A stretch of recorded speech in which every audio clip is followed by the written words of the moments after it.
E aí galera, começando mais um Respirando Grêmio, a gente vai começar falando do Campeonato Gaúcho, Grêmio Juventude, que o programa vai ao ar amanhã, a gente está gravando no sábado à tarde, o Grêmio joga com Juventude às 5 da tarde, com na RBS, na transmissão direta, ao vivo, grande narração do Luciano Périco, assim, um cara que leva emoção a cada minuto da contenda, brincadeira. Cara, sabe que eu gosto muito do Lucianinho como profissional de rádio, né? Sim, como repórter. De rádio, botaram ele numa roubada. O repórter, ele é muito bom, entendeu? Agora como narrador, ele foi como quebra-galho, né? Botaram o cara numa roubada. Então, mas ele não vai bem, né, cara? Acho que eu tenho saudade. Mas talvez ele já tá, ele melhorou. Quer dizer que eu não ouço, né? Eu não vejo também, mas ele tá melhorando. Eu tenho saudades do charmoso gauchão. Com o Paulo Brito. O Paulo Brito que tá quase na geladeira na Bandeirantes.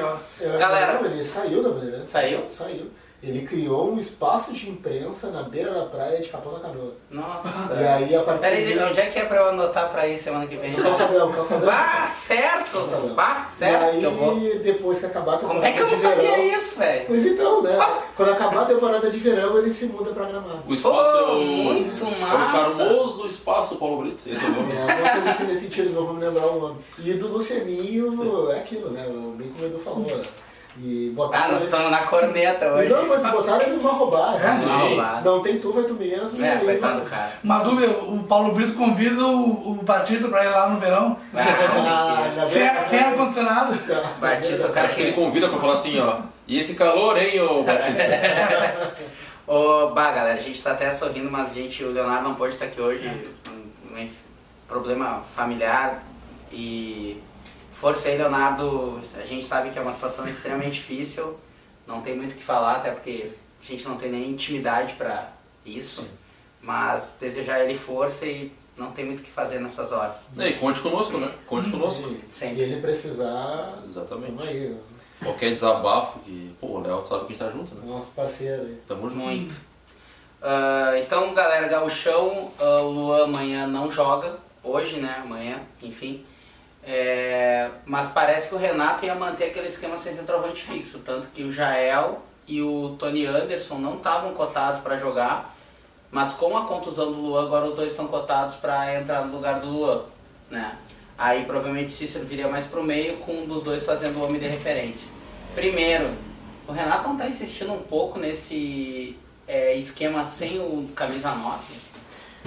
Pois é. Começa, Flávio, manda bala. Pois tem uma certa insistência assim da parte dele. Acho que tá na hora de tentar mudar um pouquinho o repertório, né? A gente sabe, até por ser gremista, a maneira que o Grêmio tem jogado, sabe? Então acho que ele poderia dar uma variada e não insistir tanto nessa formatação que ele tanto gosta, né? Enfim, mas provavelmente ele vai usar ela amanhã, né? Então... Eu acho... amanhã vai jogar com centroavante porque ele perdeu o Luan, né? É que assim, ó, eu penso que o Renato, ele tá escalando esse esquema, tá? Sem o 9 fixo, pra dar um recado pra direção. Falta o 9. Exatamente. Ele tá dizendo publicamente, pela escalação, que tanto o Jael quanto o Hernani são pra elenco, não pra ser o 9 titular. E é por isso que o Grêmio ainda tá insistindo no André. E esse é o cara que o Renato quer, entendeu? Então eu acho que ele não é tanto por convicção pessoal dele na escalação. Ele não quer ir na coletiva e falar: pô, presidente, me traz um 9, né? Titular. Eu quero um 9 diferenciado. Isso. Não quero esses dois reservas aqui. Ele dá o recado escalando os dois. Sim. Não escalando os dois, porque, pô, eu não escalo que eu não confio, entendeu? Com o resultado do Novo Hamburgo ontem, 2-1, né? De novo, a gente está gravando no sábado, o programa vai ao ar no domingo. O Novo Hamburgo ganhou 2-1 no Brasil e Pelotas, foi a 9 pontos, junto com o Juventude. O Cruzeiro perdeu para o São Luís 4-1, ficou nos 8. Então o Grêmio está assim, o Grêmio hoje está na zona do rebaixamento, até o jogo do Juventude. Se ganhar, entra na zona de classificação. E aí, Rodrigo? O que tu acha? Que ganha. Ganha fácil, esse é um jogo difícil no Japão. Vai ser difícil, mas ganha. Tem que ganhar porque agora se obrigou a ganhar pela tabela, Sim. né? Sim. Digamos, os 10 pontos não vão mais ser suficientes para evitar o rebaixamento. Então não adianta ganhar só do São Paulo e Rio Grande. Só que o seguinte, o Grêmio amanhã não vai sem o Luan, né? Sim. Mas vai com o time titular. Sim. Até por entender a necessidade, a necessidade de o único ponto da interrogação, Tony Anderson já é no time titular. E o Grêmio com o time titular ganha o jogo. Acho que ganha com certa até autoridade. Dando a lógica, ganha. Mas a gente tem, o Jaconi não tem sido bonzinho com a gente.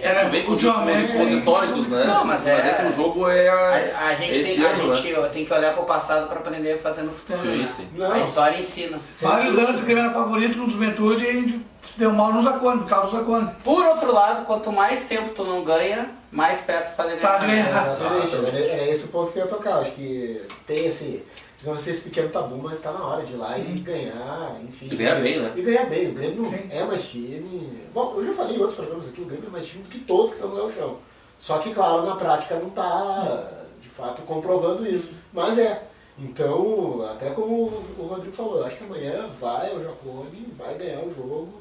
Não sei quanto, mas precisa do resultado. Precisa então, acho que o Grêmio vai entrar com a faca nos dentes, né?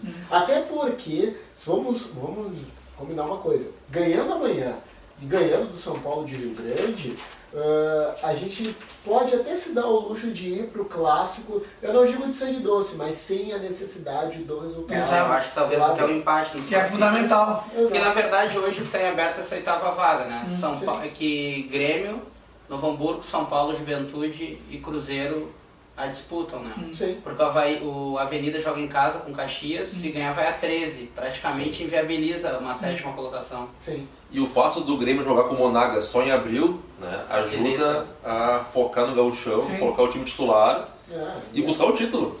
E até porque no ritmo. Se classificar, e vai classificar, vai buscar o título. Sim. Eu confio muito nisso. O Grêmio classificado é favorito. Eu queria voltar um pouquinho no tema anterior, Christian, que eu comentei o que eu acho que o Renato fez, né? Não por convicção dele, mas por um recado, né? Para a direção. Só que vamos comentar o fato em si no campo, né? Eu discordo dele, né? Da escalação. Eu acho que ele tem que iniciar com um 9 fixo.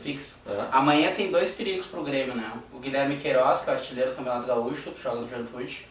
Óbvio que joga no Juventude, né? Se o Grêmio enfrenta o Juventude, no bolão. Esperto. Olha. Informação tem prioridade. E a bola parada do Fred, né? Que já nos judiou no tempo que ele jogava no Novo Hamburgo. Sim. E bem ou mal, esses dias eu até estava comentando com um amigo, ele foi um cara que quando teve no Grêmio, acho que não teve a sorte assim, de pegar Eu acho bom zagueiro também. Eu também acho muito bom zagueiro. Acho que poderia muito bem ter sido melhor aproveitado, por exemplo, ao invés do Grêmio ter trazido o Bruno Rodrigo. Bruno Rodrigo teve o seu tempo. Bruno Rodrigo foi de férias, aí ganhando uma grana. Exato. E levantando troféu. Ele teve o seu tempo ali, quando o Cruzeiro foi campeão ali, brasileiro, enfim, teve a fase boa ali do Cruzeiro, que ele de fato era um dos melhores zagueiros em atividade de futebol brasileiro. Só que veio pro Grêmio e não confirmou isso. E aí o Grêmio dispensa o Fred, que é um zagueiro promissor. O Wallace também, que foi pro Vitória. O Bruno Rodrigo, na própria semifinal da Copa do Brasil, já era um jogador completamente lento. Exatamente. Douglas ganhava dele na velocidade. Sim. Eu acho que esse esquema sem o centroavante, ele... Por que em 2016 deu certo e agora não tá dando certo? O Pedro Rocha, ele é um jogador que, na terminologia moderna do futebol, ele aumenta a amplitude do campo. Então, os antigos diriam, ele sai bem nas costas da marcação. Né? Sim. O Everton é mais letal e melhor no 1 contra 1, mas o Everton não consegue ampliar o campo. Então, com menos campo a jogar, fica mais difícil a de referência. E o Douglas, ele conseguia fazer esse falso 9 circulando por uma área do campo, onde ele recebia essa bola de frente, às vezes, para dar o passe final. Exatamente. E o Cícero volta muito, porque o Cícero tem aquela questão de ter sido volante pelo lado esquerdo do campo e pelo lado direito do campo. Então ele vem buscar essa bola muito no pé do Jailson e do Michael. E aí acaba ficando aquela linha de 4 jogadores inócua, porque tu não tem ninguém na frente. Exatamente. E eu acho que eu ia falar, acho que o Christian, eu acho que o Cícero está sendo queimado de forma... a bola é parecida. Quem viu jogar quinta-feira... De forma injusta, né, cara? Porque ele não é centroavante. Ele não é centroavante. Ele já jogou nessa função, mas ele não é, lógico. E uma frase do Renato, que eu me lembrei, que para consolidar o argumento, né, ele disse assim, não, mas não critiquem o Cícero, ele está quebrando um galho. Sim. O que ele quer falar com isso? Que ele bota o Cícero ali porque ele não confia no Jael e no Hernani pra ser o novo titular, entendeu? Pô, mas o Hernani nem chance teve, né? Claro, chegou agora. Eu Vai achei ser o novo titular, entendeu? eu achei que ele fez certo contra o defensor de botar o Jael e não o Hernani, porque tem uma questão de Hierarquia, hierarquia, de fila, né? Até nessa questão de dar o recado para a direção, tu vê que até nisso o Renato está se saindo bem 10 de minutos, não, tá, né? de não conflitar, de manter o clima harmônico. Sim, não vai falar publicamente, ele vai falar através da instalação. No campo que Isso. ele dá o recado e a direção está atendendo. E eu penso que mesmo com o esquema sem o 9, tem que ser o Luan o falso 9, não tem que ser o Cícero. Sim. É que o Luan... Já que vai escalar o time assim, recua o Cícero e Isso. bota o Luan mais próximo do gol, entendeu? mas o Luan seria o Douglas. Mas aí o Cícero não consegue ser o Luan, né? Esse é o problema. Mas sabe ser mais o Luan do que o Jael, por exemplo. Né? Eu acho que amanhã, no caso hoje, amanhã eu tô confuso, tem que ganhar nem que seja na marra. Sim. Tem que ganhar nem que seja na marra. Sabe aquele antes, jogo... Antes de qualquer coisa, você tem que pontuar. Pontuar, beleza. Tem que pontuar. É que eu acho daqui que a pouquinho, numa circunstância do jogo, o Grêmio fica com um a menos e tal, tá 0x0, velho, se abraça no 0x0. Até porque o Juventude tá ali na... Com 9 pontos. Tá com 9 pontos. Então, É adversário direto. não ganha o Juventude, mas aí, claro. Daí fica na briga com a desses categoria. 5 saem os 2 rebaixados e o time que vai para as finais. Sim. Que é São Paulo, Juventude, Grêmio, Novo Hamburgo e Cruzeiro de Cachoeirinha, de Porto Alegre, de Gravataí, da puta que pariu. Não sei. Não define ainda. Cara, mas é o seguinte... O Cruzeiro, aliás, cara, é um time que se não ficar no gauchão pode ser extinto, né? Porque eles deram aquele passo maior que a perna na construção do estádio. Eles dependem dessa grana que eles recebem do Campeonato Gaúcho. É praticamente a única fonte de renda do Cruzeiro. Sim. Então... Eles não conseguem terminar o estádio. E o estádio é pra 15 mil pessoas? Né? O estádio... Sim. Quem é que... Pois é, né? Se fosse pra 20 pessoas já seria grande, imagina pra 15 mil. Pra 20 pessoas. Claro que... O único torcedor do Cruzeiro que eu me lembro era o Marcelo Sclier. Nem os caras, nem o cara que são torcedores, o guri que faz as redes sociais, é torcedor do Grêmio. Cruzeirinho, É. Cara, o Campelo, né, da Guaíba, disse que ele fala, Você é né? Miguel, né? Você é Miguel, né? Que nem o Maurício Saraiva é flamenguista. Ele é isento. Baita Miguel que o Maurício Saraiva é flamenguista. Ah, claro, ô Zico.